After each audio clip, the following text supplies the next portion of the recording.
1, 2, 3, come on!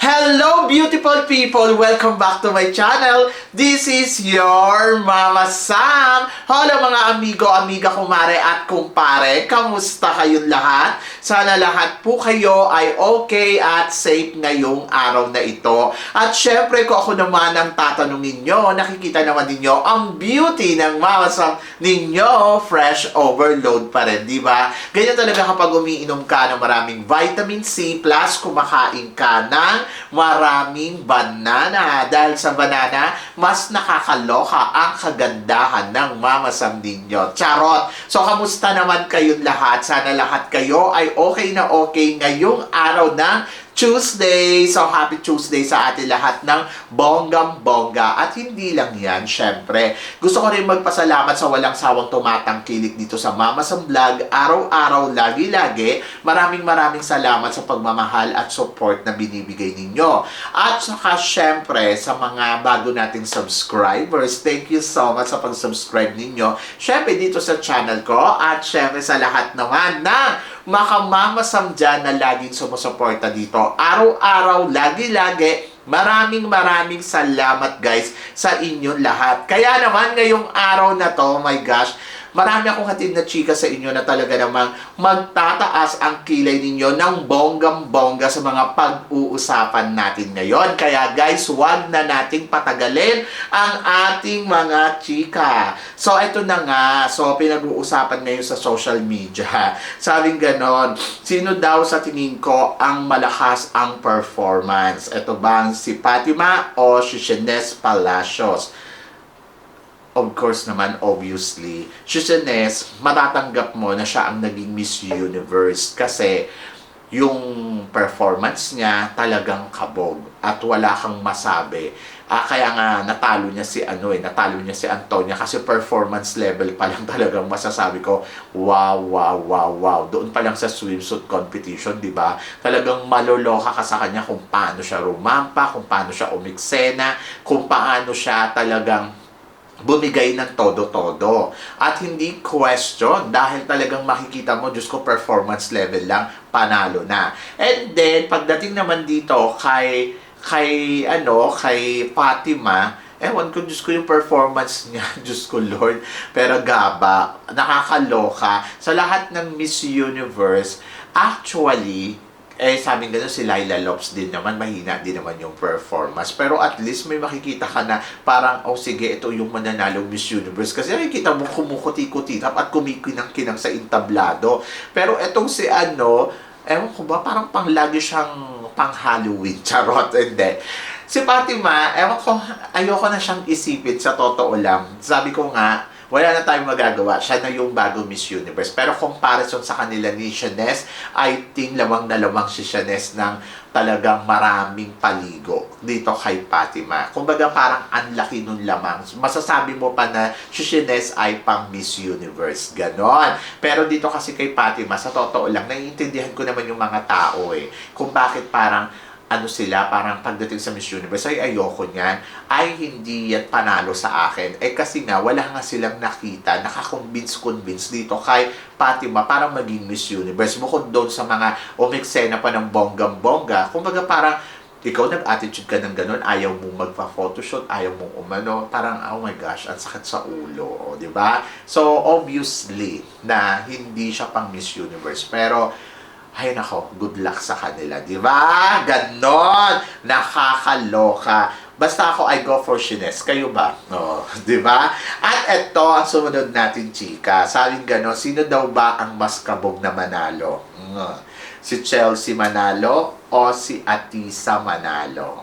Di ba? Kasi dalawang magkasunod na Miss Universe na manalo, di ba? Bakit sa susunod, talo, ganon. Anyway, Ako, syempre, magkaiba sila. Magkaiba na ipinakita sa Miss Universe. Ako, ibibigay ko yung credit din kay Chelsea Manalo, ha. The way kung paano niya ipiniresent yung sarili niya sa Miss Universe. Hindi laban naman niya ng bonggang-bongga sa paraan na alam niya. At take note, isang baguhan na kandidata lang si Chelsea Manalo nung lumaban siya sa Miss Universe. And then, nakita naman natin, di ba, na parang ginawa niya naman yung best niya at naka-top 30 siya. Remember, marami tayong kandidata na inilalaban sa Mexico pero hindi nakakapasok sa semifinals pero binirate to ni Chelsea Manalo. Plus, nandoon na naging Miss Universe Asia siya at that time, di ba? Kumbaga parang hindi na rin talo. Kumbaga talagang masasabi mo, oy, in fairness sa kanya. Oh, di ba? Kasi kung iisipin mo, isang veteranang kandidata, tinalo ni Chelsea Manalo sa Miss Universe Philippines. Pero, ando doon siya, yung inilaban siya sa Miss Universe Philippines, ay talagang nakita naman natin na ginawa naman niya yung best niya. Ang hindi ko lang maintindihan, bakit ayaw ninyo kay Maxine Medina, ayaw ninyo kay Chelsea Manalo, mga Philippines representative naman natin yan. At sila yung masasabi mo, ginawa nila yung best. Swerte lang ni Chelsea Manalo kasi top 30 yung pilian, at least, di ba? So, talagang maloloka ka kapag wala siya sa top 30. So, nakalusot pa rin siya sa top 30. In fairness naman. Oh, pero kung pumasok pa siya sa next round, masasabi ko ay malakas na kandidata. Kaso hindi na eh. Kaya parang feeling ko swerte niya kasi may top 30. At Isa Manalo, syempre ang layo ng lamang. Kumbaga parang top 30 to top 5. Oh. Kumbaga para sa akin, si Atisa Manalo ay talagang masasabi ko na ay malakas na kandidata. At imagine ninyo, naka-top 5 sa Miss Universe, di ba? Hindi sinayang ng Miss Universe. And proud ako kay Atisa Manalo kasi parang hindi nagkamali ang Miss Universe Philippines na piliin siya. Kasi parang piling ko kung iba yon medyo mahihirapan tayo makatungtong ng top 5. Parang piling ko hindi nagkamali doon ang Miss Universe Philippines. At pinatunayan lang din dito na kung si Atisa ang pinili ninyo kahit nung nakaraan taon, kaya mag-penetrate ni Atisa sa top 5 ng Miss Universe. Baka nakarating pa siya sa top 5, di ba? With, di ba? So, labanan ng ganda yan. Kaso hindi. Pero okay na ako, happy ako, at sa kanilang dalawa, proud ako. Ganon! Nakakaloka. May ganon. May comparison talaga. Ay, good luck. Anyway, so para sa sumunod natin, chika, eto nga, maraming na nagsasabi na dapat daw si Joanna Datol ay ilaban sa MGI All-Stars kasi daw, iba daw talaga yung caliber neto. Very Miss Grand daw. Pero, ang tanong, gusto ba ni Joanna Datol mag-join? Ako para sa akin, mas okay na sa akin na hindi na mag-join si Joanna, nananahimik na siya, wag na natin siyang guluhin. Kumbaga, parang bigyan na lang natin siya ng katahimikan. Kasi reyna na siya eh. Parang etong sino ba to? Si Miss International Kylie Versosa, di ba? Parang ayaw na nilang sumali. Wag na natin i-push kasi parang feeling ko hindi naman na nila kailangan. Mas gusto ko ma-reserve yung parang beauty queen materials ka talaga. Yung parang title holder yan. Lalo na si Joanna Datol na first Asia at first Filipina beauty queen na nakakuha ng corona ng Miss Supranational. So, ang trabahuin natin ngayon kung paano natin masusundan etong si Joanna Datol ng isa pang pangreyna ng Supranational. Kasi parang feeling ko, grabe ha, hindi na talaga siya nasundan. Ganon. Tapos gusto niyong borahin ang at isali siya dito sa parang wag na. Wag na natin siya i-push kasi parang in fairness talaga kay Joanna Datol, mas na-proud nga ako sa kanya yung dati, yung nag-reunion yung mga binibining Pilipinas Beauty Queen na talagang, di ba, may isang reyna sa supranational na parang pak ang bongga. Sana yung Miss Grand binigyan din ng reyna ang binibining Pilipinas para alam mo yon, nakitaan ng, alam mo yon na, wow, binibini, ganon. So, happy ako kay Joanna at ayoko na siyang mag-join sa Miss Universe Philippines. Napaproud ako sa kanya kasi proud siya kung ano ang meron na title siya. At tama yun na hindi niya na naiisip mag-join pa sa ganitong pageant. enough. Ganon. Diba? Nakakaloka. Kailangan pa bang mag-join? Kailangan pa ba i-try uli? Parang feeling ko hindi na. Tapos, etong sumunod na chika. Sabing ganon. Si Valerie West na kaya ang susunod kay Megang Yang. Di ba? Kasi di ba hindi naman nakuha ni Krishna Gravides. Di ba? Parang nag-aano tayo na sana makuha ni Krishna. Sa totoo lang, ang laki ng pag-asa sana kung hindi sumali si Oppo. Parang feeling ko kay Krishna na to. Pero kasi si Valerie ang nakikita ko na parang pwedeng maging Miss World. And ayun, marami nagsasabi na hindi naman matangkad, hindi naman ano. Kasi parang feeling ko, actually, yung nakita ko si Valerie, sabi ko, etong batang to, hindi pang ano para siyang pang binibining Pilipinas, pang Miss International, ganon, yung beauty niya. Kasi, yung kumbaga yung beauty niya, hindi naman siya ganun kaano. Kumbaga parang, lang yung beauty niya, simplihan lang, ganon. Pero matutuwa ka kasi parang, wow, in fairness naman sa kanya, di ba? Na parang, mapaproud ka kasi matalinong bata. At maganda din yung ipinakita niya sa Miss Universe Philippines. And umaasa ako na siya ang mananalong Miss World Philippines ngayong taon na to. Naniniwala ako na kaya yan ni Valerie. And let's see, di ba? Kasi maaga siya dumating dyan, maaga siya nag-register. Talagang tinatrabaho niya to. And then, ayun. So ako para sa akin, ilaban yan. Malay mo, siya ang sumunod na Miss World kay Megang Yang. O, di ba? Kasi parang hindi pa tayo nakakakuha talaga ng girls na alam mo yun, susunod kay Megan, susunod kay Joanna, nakakaloka na ha. Parang, ito na ba talaga yung pinakamahirap na pageant na kumuha ng corona at hirap na hirap ang Pilipinas. Imagine mo, in 73 years, isang beses pa lang nanalo ang Pilipinas na tinuturing tayong powerhouse, di ba? Diyos ko Lord, nakakaloka. Pero ito ang mas nakakaloka. Gusto daw ba ninyong bumalik ang mga reyna ng Miss Universe sa Pottery Indonesia? Parang feeling ko hindi na babalik yun kasi di ba tinanggal na yung franchise. Ayun yung mali ni ano doon Ang mali doon ni sino ba to? Ni Kun An. Ayun ang mali ni Kun An na nagpalit siya ng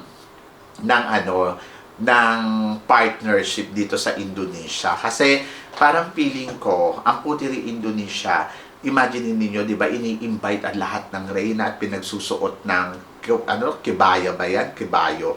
So, pinagsusuot sila ng national dress ng Indonesia. So, tingnan mo yung trademark na yon na parang, wow, ang ganda nilang tignan. Ang panalo, ang winner, di ba? Kaso, pinalitan nga, ayun nga, naloka ako.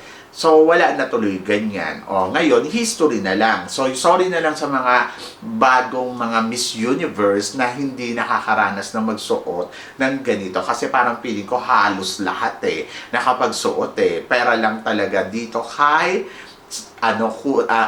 JKN era. So, nakakalungkot kung isipin mo kasi hindi sila naging part.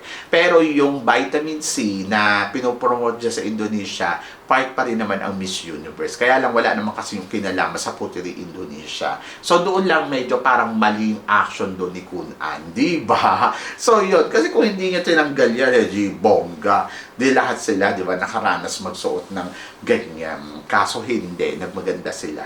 Sorry na lang. Ganon. At para naman sa sumunod na chika, Miss Cosmo na ang bagong mamamayagpag na beauty pageant. Marami nga nagsasabi na maganda daw at talagang ngayon pa lang daw ang rating na ng Miss Cosmo ay better daw sa Miss Grand. So, agree ba kayo? Ako para sa akin, syempre, Miss Grand is grand. Miss Cosmo, I think siguro iba yung pageant na to, iba yung Miss Grand. Huwag natin ikumpara kasi iba naman yung pinapakita ng Cosmo, iba naman yung pinapakita ng Grand. Kung pag-uusapan natin ay best production, I go for Miss Grand. Sa totoo lang hindi naman sa ayaw ko sa Cosmo.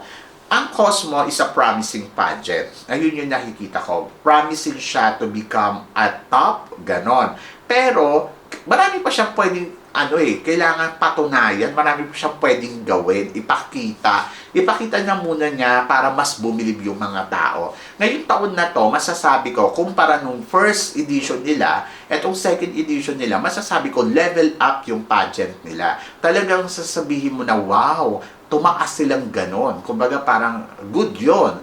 Pero, syempre, looking forward pa tayo sa third, fourth, fifth, hanggang sa maka 10 years sila, di ba? So, yun. So, yun yung abangan natin. Baka mamaya, pagdating ng 5, naghihingalo na yung pageant, wala na silang ibubuga. So, medyo maaga pa para sabihin natin na best pageant siya, magiging number 1 siya. Kumbaga, nandoon siya sa promising. Kumbaga, bata pa kasi, bubut pa eh. Kumbaga parang hintayin muna natin na talagang umusbong siya dyan ng 10 years, 20 years. Kasi ang Miss Earth nga, naka-20 na eh. Pero tignan mo, di ba?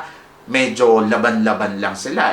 Baka pag dumating na siya sa pang-5 taon, hindi natin alam kung may ibubuga pa sila. Saka, syempre, dapat makita din natin kung ano ba yung ginagawa ng mga reyna nila. Ang grand, ang feeling ko, ang isa sa mga talagang the best pageant for this time, I think, grand after ng Miss Universe. Para sa akin, ang Miss Universe pa rin ang the best. And then, sumunod ang grand, sumunod ang Miss World, sumunod ang International.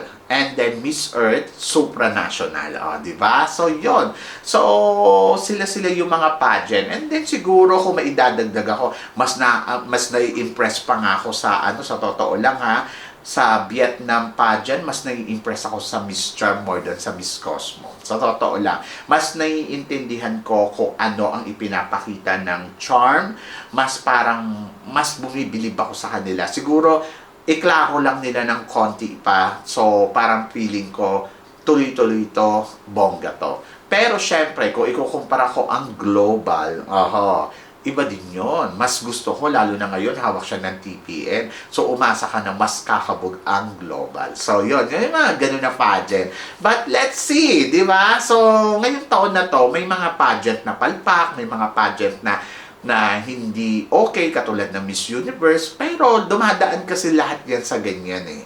But ngayon, siguro ngayong taon na to, hintayin natin kung ano yung ipapakita ng mga pageant na to, kung magiging maintriga pa rin ba sila, at kung makakabawi sila mula sa pagkakadapa nila nung nakaraang taon. Katulad ng Cosmo, di ba? So, nagkaroon sila ng problema nung first edition nila, pero ngayon, bawing-bawi sila at unti-unti yung mga tao, impressive ang pageant na to. Diba? So, yon, ganon. So, para naman sa sumunod natin, chika, Jimena Navarrete. Proud na proud daw kay Fatima Bush bilang bagong Miss Universe from Mexico. Natural, dapat lang. Sabi ko nga, naiintindihan ko si Jimena Navarrete kung saan nanggagaling yung kanyang pagpapapuri o pagpuri dito kay tawag dito, kay Fatima. Kasi syempre kababayan niya yan. Tapos syempre Mexico yan, di ba? So dagdag corona sa kanila yan, credit nila yan. Kumbaga, hindi mo sa kanya. Kumbaga parang hindi mo siya dapat ayawan dahil gusto niya si Fatima. Kasi ganito lang yan eh. Yung time na nanalo si Pia Wurtzbach, medyo nagkaroon ng intriga sa Miss Universe, di ba? Pero nandoon na parang inayawan si Pia ng ibang mga bansa, lalo na yung mga Latina, na hindi siya sinoportahan. Pero pinatunayan ni Pia Wurtzbach na siya ang tunay na reyna at siya ang Miss Universe. So akin, ganun lang din ang dapat gawin ni Fatima. Kasi si Fatima ay dapat niya i-prove sa atin na siya ang Miss Universe. And then, ako naman kay Jimena Navarrete, naiintindihan ko kasi kababayan niya yan at kapwa niya beauty queen. Sabi ko nga sa mga beauty queens, hindi sila pwedeng magsalita na ayoko kay Fatima, hindi ko gusto, maliban lang dito kay Lupita Jones, di ba? Si Lupita Jones medyo nagtataray at nagmamaldita kay Fatima. Dapat hindi ganon. Pwede niyang pagsabihan siguro na sila lang yung nag-uusap, pero not to the point na parang i-broadcast mo sa lahat na parang no, hindi siya pang Miss Universe, yung mga tipong gano'n. Bakit ikaw pa Miss Universe ka ba? Di ba? Nung 90s ka lang naman nanalo, pero parang mukha ka ng 16 years old. Charot! So, yun naman, gano'n.